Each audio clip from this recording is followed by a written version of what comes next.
Hey, what's going on, everybody? Welcome back to another BKFC Reddit Ask Me Anything. We're joined by a guy that could probably host my show. He's been on so many times. JoyBoy, what's up, man? What's up, my man? We got Gator in the house. Okay. Hey, I need a gator. We gotta go wrestle some gators together. I gotta bring it home. I gotta cook that thing. Or you gotta cook it for me because I know nothing about it, but They say it tastes like chicken. For the most part, it does taste like chicken. I've absolutely had some gator that tastes fishy as can be. So, but if you want to go gator hunting, dude, there's plenty of guys down there that I know that go gator hunting. So, oh yeah. oh yeah. Yeah, I know. Florida's probably big on that. Yeah, they don't do a lot of gator hunting up here in Wisconsin. I haven't found one yet, but but yeah, I we could go ahead. I heard there's a limit. Like you can't hunt more than one or two or something like that.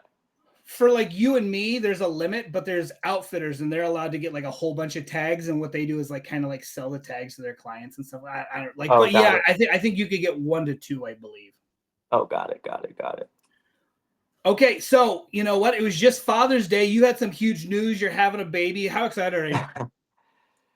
Pretty excited, honestly. Like, it's like one of those things that don't feel real until it happens. Yep. My girl is finally starting to get a bump, so slowly becoming more and more real. But I'm just the type of guy who takes things day by day. I don't really stress out a lot besides money because I'm always trying to make as much money as possible. Sure. But that's just me being harder and harder on myself. That's just the type of person I am. But when it comes to stuff like this, where I have to step up and do my dues, it's Oh, I think you froze. Maybe you got a call, Justin. Cameron. Oh, you got a phone call, but he's back, folks. hey, What's up, Justin? You got. I You're don't talking know. about money. Can you hear me? Yeah. All right, so we last left off. You were talking about money and your stress because you put a lot of pressure on yourself, but then and then you Yeah, cut yeah. out. When it comes down to, just paying my dues and stepping up as a man, that's where I, do the best. I just lock in and just get what has to get done. That's really all it is. Being a dad's awesome. Like one of my favorite things was when my like. Are you a guy who goes to the appointments with your girlfriend or no? Yeah, I go to every single one of them. Yeah. It's fun, right? Like you're like, oh, anyway. I remember like when the baby starts kicking. I remember I would push on my kid and he would kick back, and it was just like a little cool bonding thing. So, dude, That's real it's cool. the best. Yeah, you're gonna love Yeah, it. I gotta find that big, like, I don't, I was trying to press on her belly the other day, and I was like, "Is this too hard?" I gotta talk to the doctors, and they gotta let me know what's too hard and what's not. But when I've been going to these appointments, and they're doing the ultrasounds, like, I mean, they're pushing pretty deep, and I'm like, "Damn, I could push that hard." Okay, Yeah, I feel I'm like not trying to, a I'm not trying baby to can hurt the take a baby. jab. A baby can take Yeah, a jab. They can't take a cross. yeah, yeah, yeah. Okay, lots of big stuff. You moved. We're not going to say where, but like you're just like you're adulting the shit out of this year. Like you've got so much going on. You've been undefeated this year. You got a baby coming. You just moved. Like it's a huge year. You got a new name. Like, right? Yeah. Yeah. So we got to get BKFC to update that. They still got Sanchez on the profile, but yep. So my name is officially Justin Joyboy Ibarrola legally. Even the middle names, we changed the middle name to to Joyboy. Ibarrola was my former middle name, but obviously I've been going with that as my last name with the BKFC.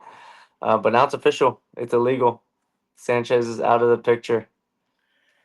Was there any thought of like, what would just go by Joy Boy? One name, Prince, Pele, Messi, like Ronaldo. You just go by Joy Boy? No? Yeah, I like when people call me Joy Boy. It's cool. It's like one of those things where it's like your tagline, like your gamer tag, I think that's dope. Um, and a lot of people do. A lot of people do. Just, even friends and just people like acquaintances, they all call me Joy Boy or Ibarola. Like I know a lot of people like who go by last name and they'll just call me Ibarola, but yeah. Yeah, I like that. It's weird because I go by Gator a lot and stuff, and it's weird when someone says your first name and you're like, "Who the hell?" Oh, me. They're talking to me. Like I imagine not many people call you Justin. No, honestly, I don't even remember the last time I heard my name. Yeah, honestly. Unless someone's really trying to get my attention and shout across the room, maybe, or if I'm in trouble and my girlfriend yells my whole government name, that's the only time.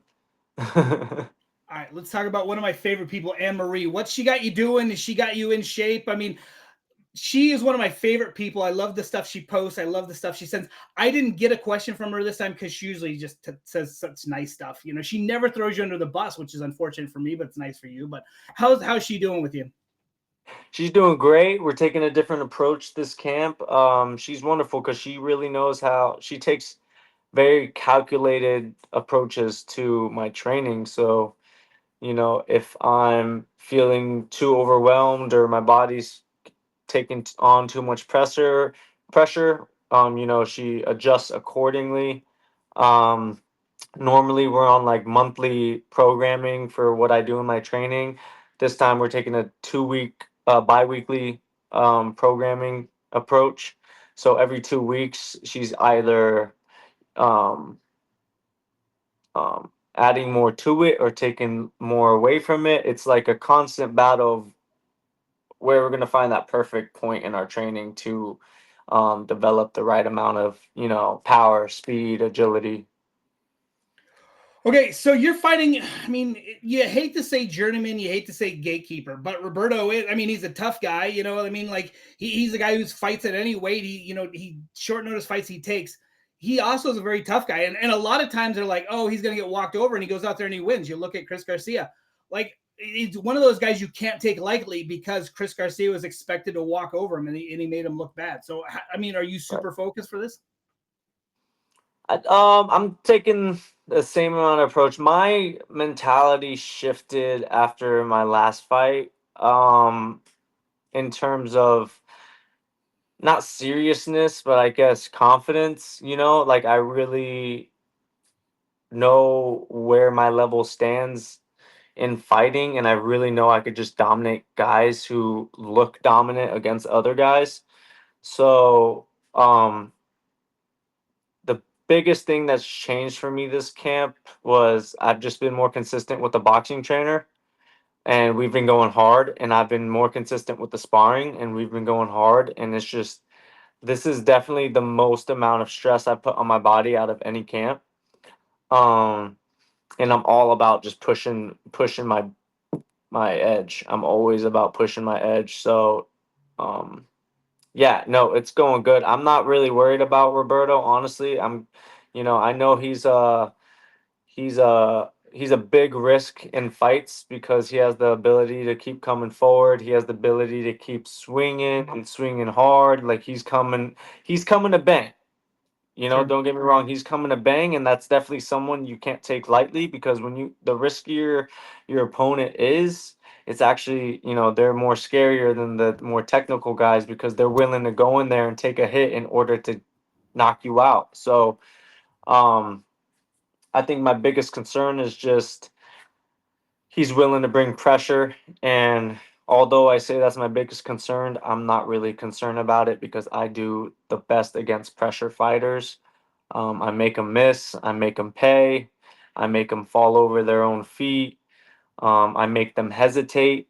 Like people don't understand when they fight me. I bring a different approach to the game to where you think you have all this skill, and then I start making you hesitate. I start utilizing my feints a lot, and you just once you're in there in that moment, you're like, holy shit, why can't I throw like I was just throwing and sparring the last 8 weeks or hitting the bag the last 8 weeks. So I tell everybody all the time, everyone can talk as much shit as they want. Everyone can say they can beat me.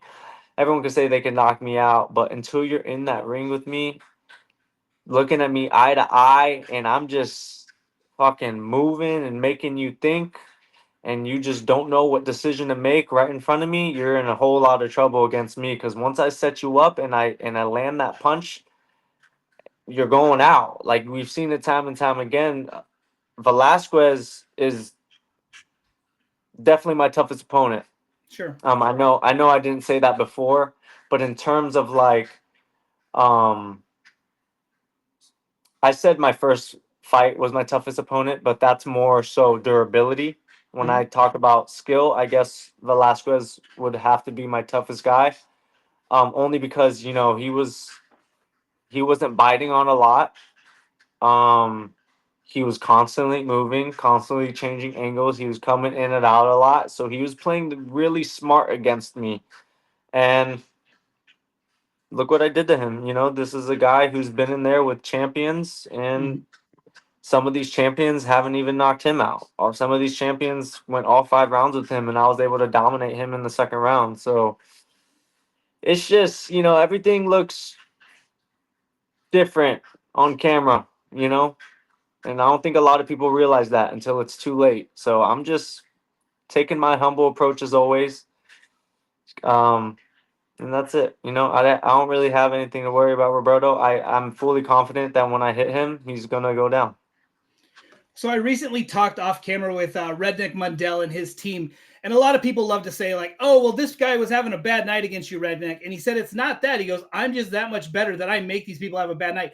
You are very much in the same thing. People are like, Hmm. "Oh, like you're gonna struggle," and you go out there and you do dominate. You do make it look pretty. You do make it like you have fun with it. And people are like, "Oh, well, he just had a bad night," and it's like, no, you're the cause of that. So yeah, 7 bad nights then, 7-0. Or come on, it's definitely it definitely really shows you the skill. Anybody can look good on camera. Like I said, not to take credit from anybody, but Roberto did look good his last fight against Chris Garcia.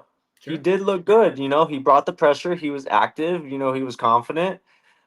He looked good. But when you go against someone who knows, like when you go against me specifically, you're not gonna have the same outcome.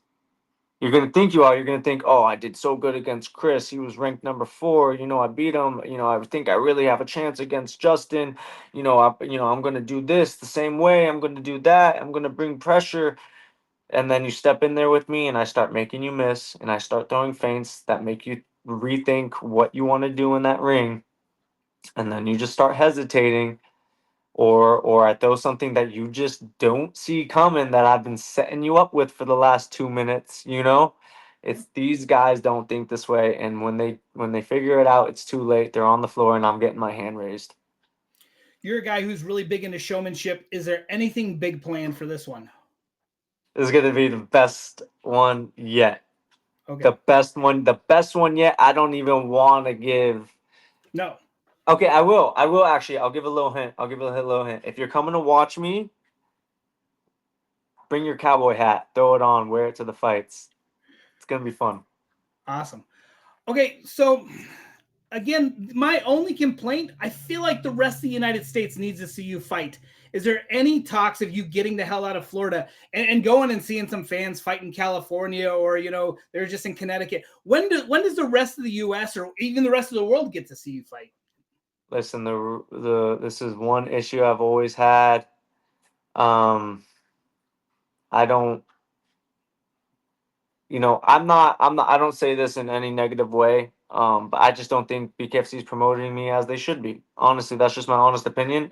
Like I said, I don't say it in no negative way.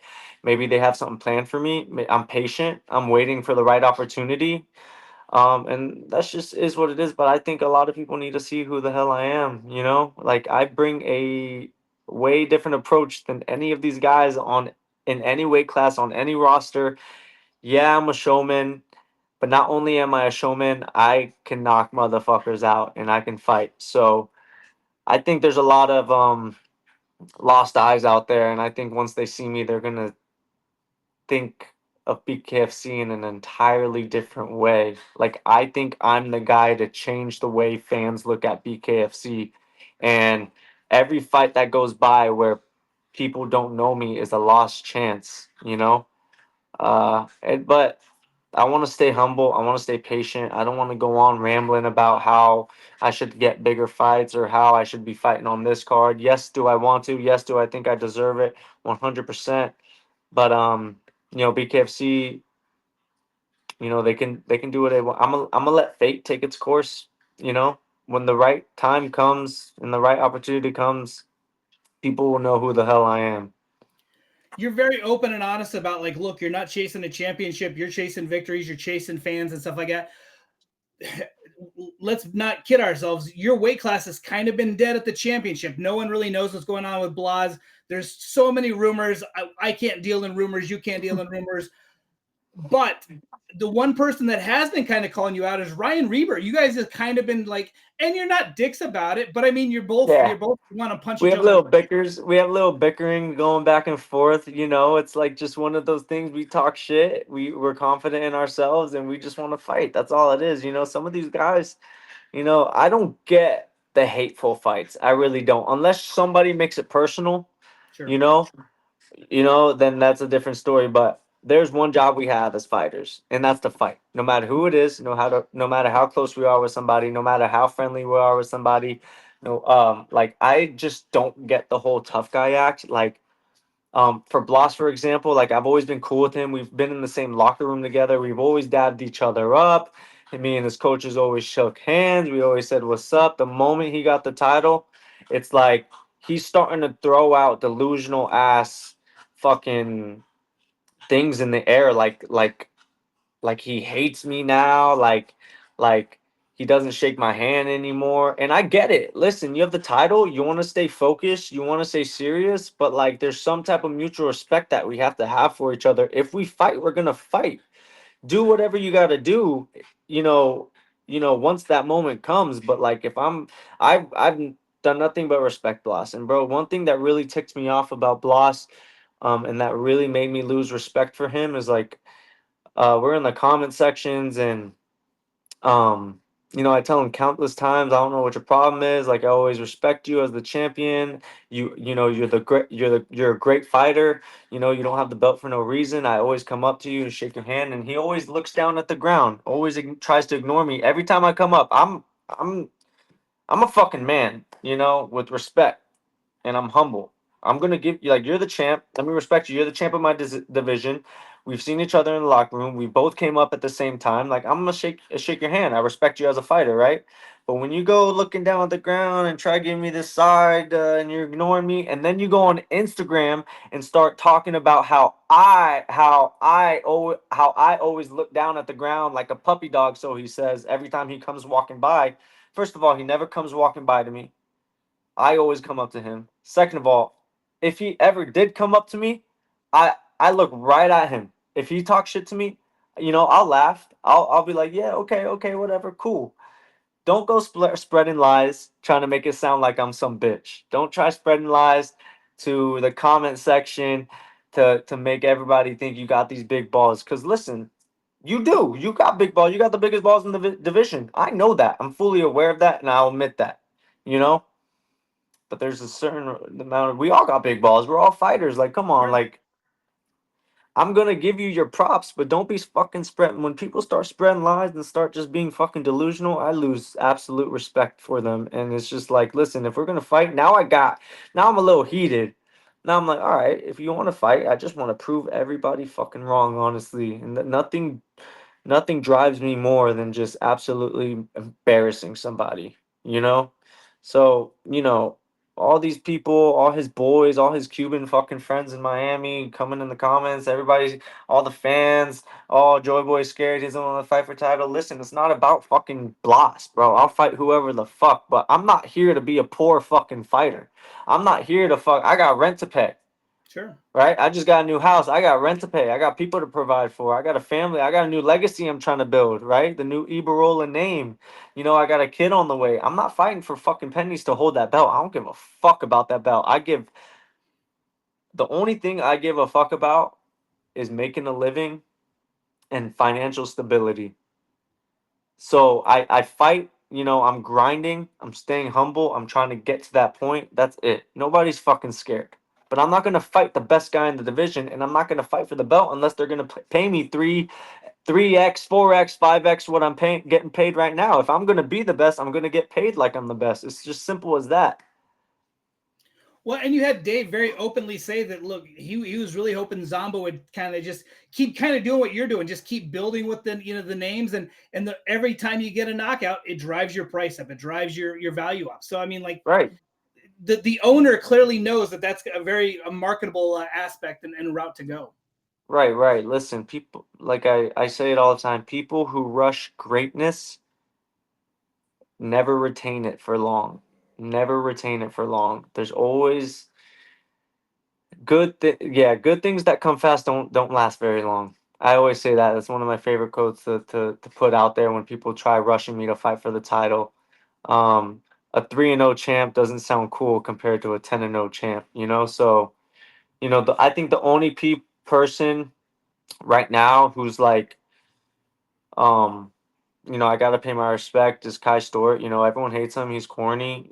Cool. Mhm. Even I think he's corny. Even I want to knock him out. But at the end of the day, he became the first featherweight champ. At the end of the day, he became champ with only 3 fights under his belt. And at the end of the day, he's been beating everybody in the division. And you really can't, hate on that. He's earned his spot, and I respect him for that. It's something I'm trying to do. It's something all these fighters are trying to do. We can't take that away from him. So I think he would be the only person who I would say did it. He did it the way the fans wanted it, and he's succeeding. So props to him. I'm taking a different approach. I want a bigger fan base before I start making those loud noises. Are you looking? I'm hearing that there's a, what is it, like either an August or September card. Are you hoping to fight again, quick turnaround, because you have rent and bills and stuff to pay? Or, I mean, is that a bit too quick for after a July fight? Um, I think I'm gonna take September off only because it's been quite some time since I've had a real off time, to kind of just recollect myself. It's always been one fight after the other, next camp after next camp. It's always been, putting on 10, 15 pounds and cutting it right back off again. So I think I'm going to take a little, this may or may not be the last time everyone sees me fight this year. Um, so yeah, I think When's the this is the baby first due? break, the first big break I'm gonna take. Baby's due in November, so So you're going to be you know, worthless in the winter. Like, I don't see you fight until spring then, because, like, dude, being, well, I mean, who knows? Like, I love to be around my kid, and I'm sure you'll be the same way. I think if this would be my last fight for the year, I think you guys won't see me till next spring. Sure. Yeah. Okay, so look, you're a guy who goes by the nickname Chubby. You're supposed to do an interview, and you said, like, hey, if you don't get on right now, I'm gonna go cook. What were you gonna make? Well, we're cutting a lot of weight because we are absolutely chubby, so we're making shredded chicken tacos, homemade shredded chicken tacos. I'm starting to master the low cal, high nutrition, high volume recipes. So it's getting better. As I get older, I start to crave less. Like before, like I got chubby because I was just eating. I was Sure. eating during training. I was eating before training and after training. I always had a snack on me, something. And I could just. I'm the type of guy who grew up and I had to finish my food. So like even if I'm full, I gotta finish my plate. Even Sure. if if my girlfriend doesn't finish, I'm eating her leftovers. Like I don't like leaving things on the table. And that's my biggest problem because my girlfriend's always reminding me, babe, you don't have to finish. If you're full, you could throw it away. That's totally fine. I was like, I just don't feel right if I don't finish this plate. Like I got to. And slowly getting better about not stuffing my face. So So I had heard Blas cuts down from 180 to 135. How much do you? I mean, without giving us, I mean, is similar, like not nearly that much. Like, do you cut quite a bit? So I'm teasing everybody on Instagram right now. Don't drop this. I've been teasing everybody. I've been saying this is gonna be funny if when people actually watch this interview because they're gonna be like, "What the fuck?" I play mental games all the time. I've been telling everybody I've been training, cutting weight from 170 this entire camp. Um, just because I know I have a lot of eyes on Instagram. I got Reaver, I got I'm sure Roberto stalks me. He got his coaches follow me. And I'm gonna let you follow me. I'm not gonna block you. That's weird. Like you guys want to stalk me, go ahead, because nothing you see is ever gonna is not, is gonna change the outcome. So I'm just out there because I know everybody's watching. I'm just like, yeah, I'm cutting from 170. Really, I'm like, I walk around like 156, 157. I rock around that weight. But as far as everybody knows, this time I'm 170. I'm coming down from 170. Are you one of those guys? So, like, I talked to Reber after his Blas fight, and he said it really blew his mind and it really got in his head mentally when he saw Blas get on the scale, like right before he went in, and he was 165, and he was like, "Holy shit, he blew up that much." But that Does was the that, night before, right? That was the night before. I the, think it was the the, night before. yeah, at some point, whatever, like, yeah, Because but there's no way he saw it after the fight. No well, way. he had heard, supposedly, he had heard that Blas, well, it had to been the night before, yeah, because he had heard that Blas was already back up to 165, and he was like, "Holy shit, I can't believe he's that big already." Yeah, Blas is obviously he has a lot of muscle mass, Sure, and when you have a lot of muscle mass, it's easy to cut a lot of water. And obviously, when you do the right rehydration process, yeah, you can get up to 165. Do I believe he was 165? No, no. It would take a lot. I mean, maybe I'm wrong. I don't know. But for me to cut to 135, I'm not getting any higher than 152 the night of the fight. Like, there's no way I can't even get past that. sure, I can't get past 152. But also when they do the fight night weigh-ins, you don't take anything off. You're wearing your entire attire. sure, So the scale saying 165, Blas could have been 155. sure. Who knows? Um, yeah, because my scale when I weighed in my last fight, I said I was 160. I wasn't 160 the night of the fight. I was like 152 when I weighed myself without anything on. Okay, the last time we talked, you're putting on like fights at your gym. How did that go? Like, it looks like you're doing it again, or is this still the first one you're doing?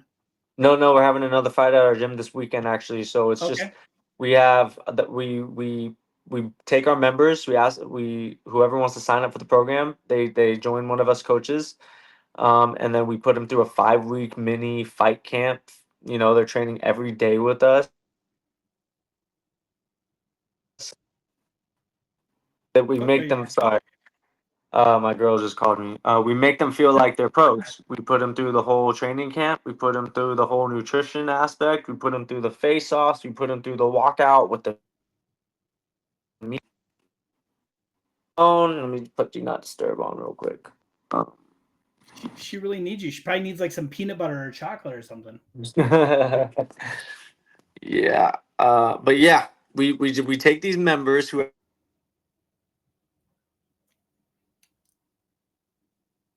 Let's see if he comes back. Joy boy.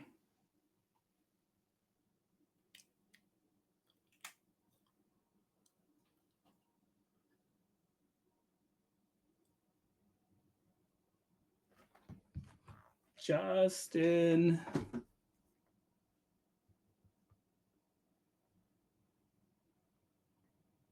Hey, you're back. What's up? Yeah, but now you're notice. sideways. Yeah, what the There you hell? are. Now you're back. Oh, All right, there you there we go. go. Sorry, man. Just blowing on my phone. Sorry. Um, There you go. Take the members. yeah, we take the members and we just make them fight like they're getting ready for a real fight from walkout with their walkout song into the ring. We pack the gym out like it's almost like it gets rowdy and I love it. We take doctors and lawyers and just normal ass people and we just turn them into brute fighters. It's amazing. It's one of our favorite events to do. So you've had one. Like, I mean, how did it go? Can you tell me about it? Like, did that one spark like this, like even more of an outpouring of people who wanted to do it? Yeah, it's actually it's hard to convince people to do it. There are, because they have normal jobs. Some guys can't risk getting a black eye. So it takes a lot of convincing. As far as the crowd, when people hear about these events, they just go crazy. A lot of people just show up. Especially because the fighters are just, they bring their friends, their family, and they're like, "What? You're doing a fight? That's insane! You just graduated with your master's. What are you talking about?" Da da da da. But yeah, this is going to be our 12th one, and it just gets Oh, better and better every time. Every time. any competition between you coaches? Oh yeah, man, we talk our shit. It's like it's brotherly love. That's all it is. The coaches, we get into it. We get into it big time. All right, man. Well, I got nothing else for you. You answer all my stuff. Like you're on the show so much, everybody knows. Like I said, we just needed to know what the game plan was for Roberto Armas this time. Is there any The message you game have? plan, I'll tell you the game plan. The game plan is to knock him out in 33 seconds. 33, huh? Post this video when it happens. 33 seconds. Don't ask why. 33 seconds, we're knocking him out. All right. And do you have any message for the fans before we call it a night? Don't blink. Don't blink. Don't blink. All right, Mr. JoyBoy. Thank you so much for your time. Have a great night. And congratulations on being a dad. Thank you. Thank you very much. See you. Bye. Bye.